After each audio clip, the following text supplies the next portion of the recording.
Continuamos en Poder Pensar. Ustedes saben que los docentes de Montevideo, a través de su gremio, han resuelto ingresar a la huelga general el próximo 20 de junio y nosotros estamos recibiendo aquí en el programa a un dirigente justamente de la Asociación de Docentes de Secundaria de Montevideo. Hablamos de Javier Iglesias. Gracias por acompañarnos. Un gusto. ¿Por qué se llega a una decisión tan extrema como puede ser ingresar en una huelga y por tiempo indeterminado? Bueno, nosotros en la Asamblea, en el sindicato tenemos diferentes instancias de resolución política, ¿no? La directiva de 7 miembros, la Asamblea representativa donde participan los núcleos liciales y la Asamblea General, que es la máxima instancia, ¿no? La última Asamblea evaluó que de momento los reclamos presupuestales que estamos haciendo no solamente no parecen encaminarse, sino que están de alguna manera estancados, ¿verdad? Y bueno, que una manera, digamos, de generar atención sobre esto, de apelar a la sensibilidad, al compromiso del Poder Ejecutivo, es tomar esta medida, que sabemos que es una medida extrema, que es una medida complicada, pero la Asamblea entendió que hoy no tenemos margen para resolver otra cosa. Esto tiene mucho que ver con la rendición de cuentas, además, que este año es clave, ¿no?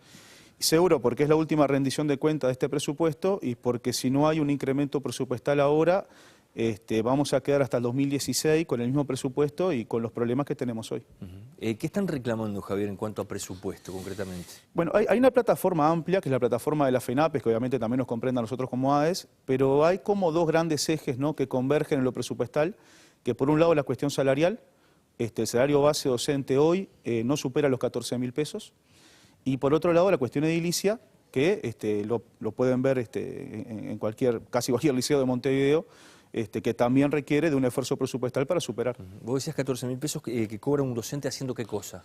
Bueno, el salario base se calcula con la unidad docente de 20 horas, o sea, la unidad docente se calcula en función de 20 horas de aula, más las 20 horas, ¿no?, que implican el trabajo de planificar clases, armar materiales para los estudiantes, corregir, recibir padres. O sea, en realidad la unidad docente son 40 horas. Está en el grado 1, que es cuando empiezan los compañeros, hoy ese salario equivale poco menos de 14.000 pesos. En la mano. Claro, sí, sí.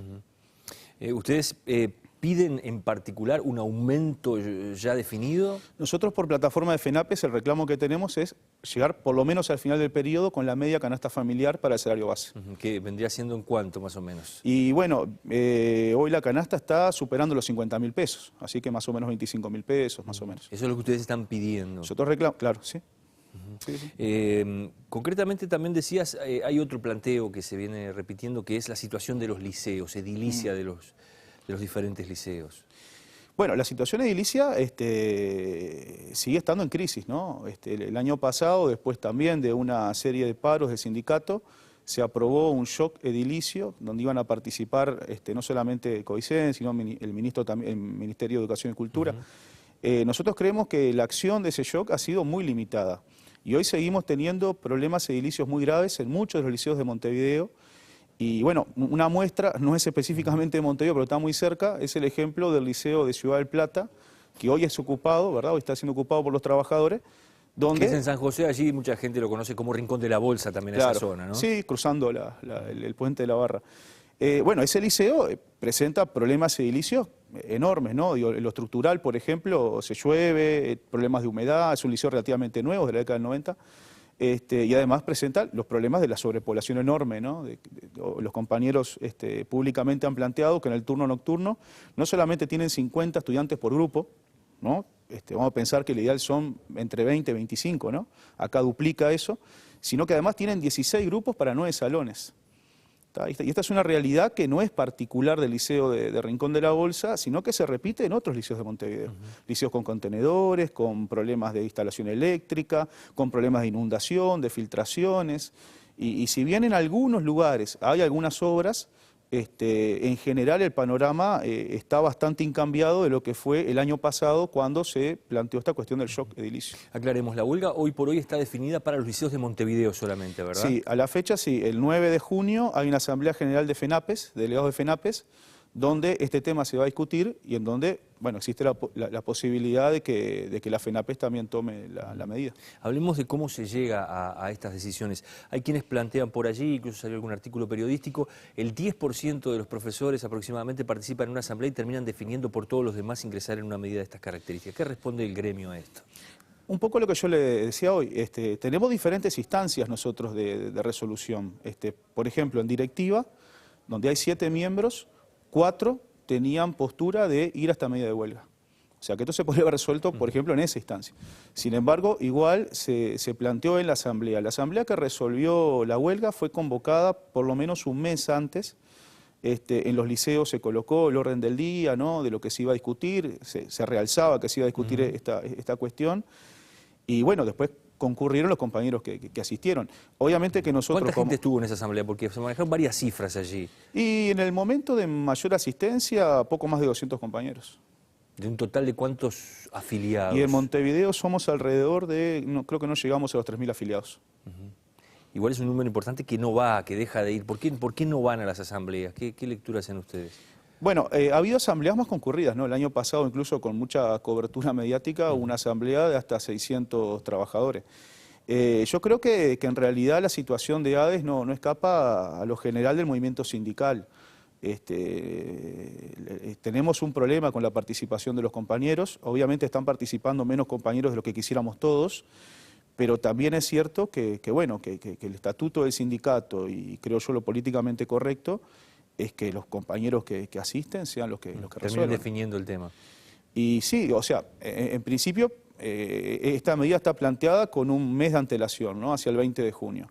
De acá al 20 de junio, incluso iniciada la medida, seguramente va a haber que apelar otra vez a la Asamblea General. O sea, si hay compañeros afiliados, ¿no?, que les parece que no comparten la medida, bueno, instancias para discutirlo y para resolver otras cosas, va a haber. Javier, tú sos docente de historia, ¿verdad? Sí. Hay quienes plantean también, ante los niveles que se conocen de, por ejemplo, repetición que existen en secundaria, de deserción que existen sobre todo en los barrios más pobres del país y en particular de Montevideo, ¿no es una mala señal que los docentes planteen ir a la huelga cuando en realidad lo que se necesitaría, uno piensa, es bueno, reforzar en realidad la cantidad de clases, la educación hoy? Y bueno, lo que pasa es que los temas que estamos planteando, tanto la cuestión edilicia como la salarial, hacen a la calidad educativa. O sea, hoy en un docente que quiera percibir un salario que supere los 20.000 pesos, tiene que elegir alrededor de 40 horas de aula, lo que implica 40 horas además de trabajo, o sea, trabaja 80 horas. Si esas 40 horas las elige en el ciclo básico, estamos hablando de unos 400 estudiantes. Llega a la primera reunión de junio, a la de evaluar, y no sabe el nombre de un montón de chiquilines.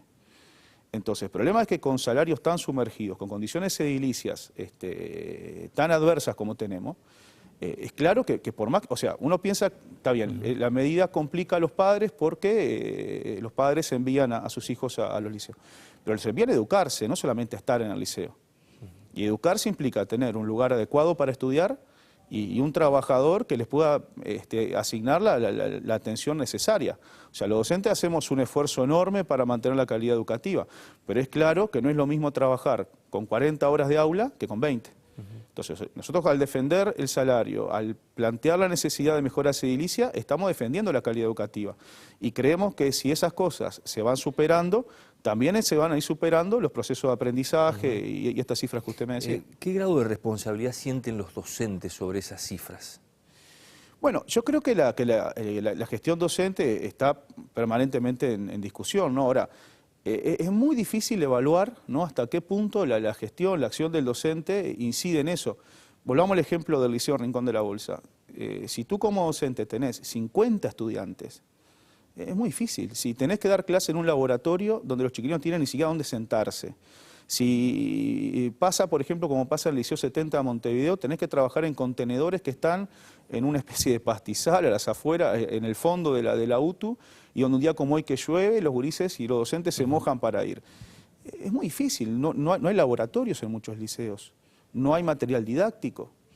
Entonces, es muy complicado también para el docente. Hay que ver que nosotros, por ejemplo, ¿no?, tenemos un número altísimo, por suerte, de docentes egresados. Nosotros en la carrera en el IPA... ¿Cuántos egresados hay de los que dan clase hoy, por ejemplo, en Montevideo, ya que tú yo, honestamente, porcentaje de no eso tienen no, un pero porcentaje. hay un porcentaje por lo menos de la mitad de los trabajadores de ANEP tienen más de 16 años de estudios, o sea, tienen la carrera cumplida. O sea, primaria, secundaria y la carrera de 4 años. Porque la había carrera muchos docente. momentos en la historia del país donde muchos de los docentes no estaban recibidos, no tenían la formación. Y bueno, es muy probable que eso se repita a futuro, porque justamente uno de los problemas que están teniendo, que se vive ahora, es la falta de estudiantes en una cantidad de carreras, incluso en magisterio.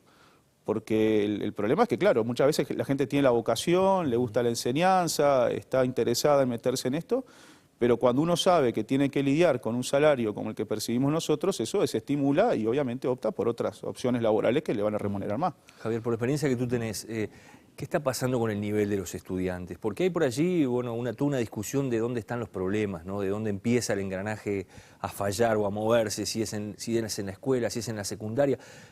Se escuchan quejas permanentes desde el nivel universitario, donde algunas pruebas muestran un nivel de ingreso muy bajo. En el liceo hay quienes que se quejan de la escuela. Tú como docente, ¿qué es lo que ves?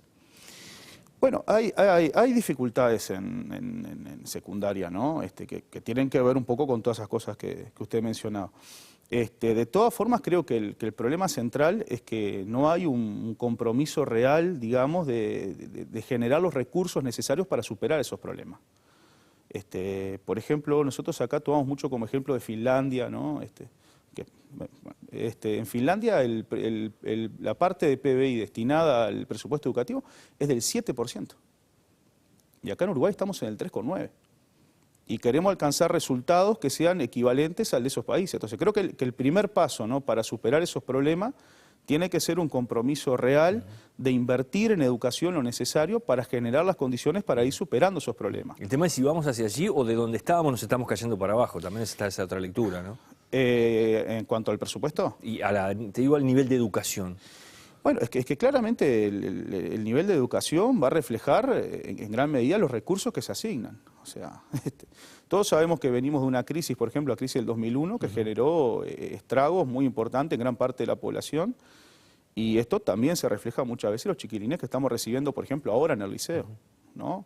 Entonces, bueno, evidentemente que los problemas se multiplican. El problema es que las instituciones muchas veces no están en condiciones, porque no tienen funcionarios, porque no tienen espacios, para justamente trabajar sobre estos problemas y superarlos. ¿La huelga es irreversible? Bueno, irreversible no hay ninguna medida política que sea irreversible. Nosotros apelamos a que esta medida, entre otras cosas, genere una reacción por parte del Poder Ejecutivo. O sea, en las últimas reuniones que sostuvo el Poder Ejecutivo con la CESEU, con los sindicatos de la enseñanza, el planteo fue que no había ningún planteo concreto, que no había certeza de que hubiera haber un incremento presupuestal ni para lo edilicio, ni mucho menos para salario, y ahí es que la Asamblea evalúa que, bueno, que la negociación está en un punto muerto y que es necesario tomar esta medida.